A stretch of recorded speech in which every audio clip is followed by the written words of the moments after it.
Danapur RPS मोड़ स्थित Patna Doon public school में शनिवार को सरस मेले का आयोजन किया गया। बच्चों की व्यावसायिक कला को उड़ान देने के लिए यह आयोजन किया गया। उद्घाटन बतौर मुख्य अतिथि ADJ Kamal Kishore Singh, guest of honour state president Mrityunjay Singh, neurosurgeon doctor Samarendra Kumar, विद्यालय की संस्थापिका इंदु सिन्हा, निदेशक राकेश कुमार, प्राचार्य सिंपल सिन्हा व सह निदेशक श्वेता सिन्हा के संयुक्त रूप से किया गया। निदेशक राकेश कुमार ने कहा कि इस तरह के आयोजन से बच्चों में आत्मनिर्भरता की भावना विकसित होती है। प्राचार्य प्रिंसिपल सिन्हा ने कहा कि मेले का उद्देश्य पढ़ाई से अलग दुनिया की समझ विकसित करना है। बच्चों ने अपनी मौलिक कला का प्रदर्शन करते हुए अपने स्टॉल के आकर्षण नाम रखा था तथा चटपटे व्यंजनों को निराले अंदाज में बेचने की प्रतिभा भी दिखाई।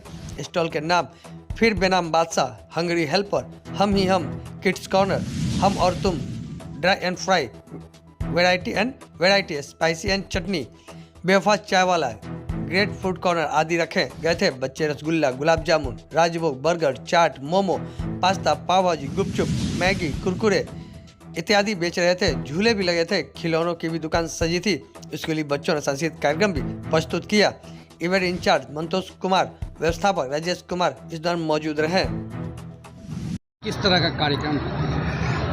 ये पटना दून पब्लिक स्कूल में एवरी ईयर हम लोग स्कूल फेट का आयोजन करते हैं। बेसिकली ये फेट बच्चों की पर्सनालिटी डेवलपमेंट के पॉइंट ऑफ व्यू से खासकर आयोजित की जाती है एवरी ईयर। हम लोग ये मानते हैं कि एकेडमिक एनवायरनमेंट के अलावा नॉन एकेडमिक एनवायरनमेंट में भी extra curricular activities regular way में हो, और ऑब्वियसली ये फेट जो है उसी में से एक कार्यक्रम है जिसमें बच्चों को कहीं ना कहीं एक फ़न, मस्ती, एक ब्रेक मिलता है अपने रूटीन मोनोटोनस क्लास स्टडीज़ से। तो हम समझते हैं कि this is a break with lots of fun, with lots and lots of learning.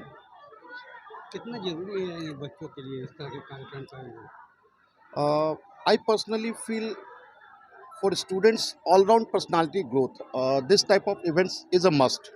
It should be with every school, और वी आर प्राउड कि हमारा दून मैनेजमेंट इस चीज़ को एवरी ईयर आयोजित करता है, और इससे बच्चों में एक कॉन्फिडेंस, एक उनकी लीडरशिप क्वालिटीज़, उनकी ओवरऑल ग्रोथ दिखती है। जो आप स्टेज पे देखेंगे उनका स्टेज फियर समाप्त हो जाता है, उनका पेरेंट्स से या पब्लिक डीलिंग में जो इंट्रैक्शन है वो तो सुपर्ब होता है। So we are proud to have this type of arrangement on an every year basis. Sir, आजकल देखा जाता है कि बच्चे लोग जो है कि मोबाइल में खोए रहते हैं। उन बच्चों के लिए क्या संदेश देंगे? मैं समझता हूँ कि बच्चों को अगर इंडल्ज किया जाए एक्टिविटीज़ में, तो ऑब्वियसली ये जो मोबाइल के प्रति कहीं ना कहीं दीवानगी है वो कम की जा सकती है।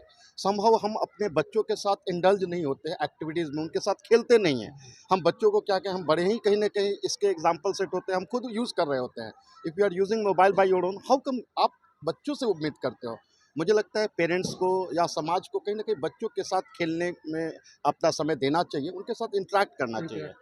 That will be the one way जिससे हम मोबाइल से बच्चों को थोड़ा दूर कर सकते हैं। ऑब्वियसली मैं पूरी दूरी तो नहीं बनाना चाहूँगा, क्योंकि आज के डेट में ये मैंडेटरी भी है, बहुत ज़रूरी भी है पर्सनालिटी ग्रोथ के लिए, क्योंकि कहीं ना कहीं इन्फॉर्मेशन आपको देता है ग्लोबल वे में।